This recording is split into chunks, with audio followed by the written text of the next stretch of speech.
27শে October পৃথিবীর ইতিহাসে এটা নজিরবিহীন যে একটি দলের প্রধান, তৎকালীন আওয়ামী লীগের প্রধান শেখ হাসিনার পক্ষ থেকে লগি বৈঠা নিয়ে ওপেনলি গোটা বাংলাদেশের সন্ত্রাসী গোষ্ঠীকে ঢাকায় একত্রিত হওয়ার ঘোষণা, এটা আমার মনে হয় বাংলাদেশের ইতিহাসে এই প্রথম সন্ত্রাসী কায়দায়, ফ্যাসিস্ট কায়দায় সারা দেশের সন্ত্রাসীদেরকে ঢাকায় একত্রিত হওয়ার ঘোষণা।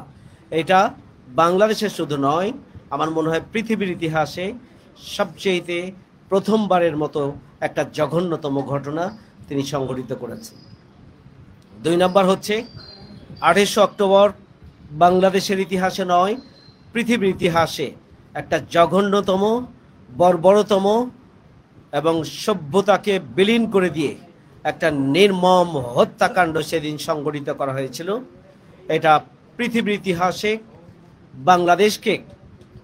বাংলাদেশের ভাবমর্যাদাকে সেই দিন ভুলুণ্ঠিত করেছিল এবং মানবতাকে এইভাবে নির্মমভাবে হত্যা করা যায়, এটি সেই দিন পৃথিবীবাসী অবাক বিস্ময়ে তারা মিডিয়ার মাধ্যমে দেখতে পেয়েছিল এবং বাংলাদেশের আওয়ামী লীগের প্রতি সেদিন ঘৃণা ছড়িয়েছিল গোটা পৃথিবীর মানুষ।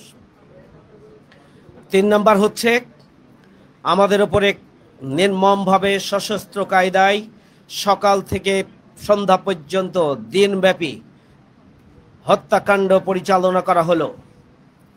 সশস্ত্র অবস্থায় গুলি, বোমা, লগি বৈঠার নৃশংসতার মধ্য দিয়েও বাংলাদেশ জামায়াত ইসলামীর কর্মীরা এক বিন্দু পরিমাণ পল্টন ময়দান থেকে পিছনে সরে নাই। পল্টন ময়দানে সেদিন আমাদের সমস্ত নেতৃবৃন্দ আমাদের ময়দানে অবস্থান করেছেন। আমাদের নেতৃবৃন্দ এবং জনশক্তি পল্টন সহ আমাদের যে এরিয়া ছিল, আমরা সেই এরিয়া সেদিন ত্যাগ করি নাই। আমরা শুরু থেকে শেষ পর্যন্ত এখানে অবস্থান করেছিলাম। খালি হাতে আমাদের জনশক্তি ছিল।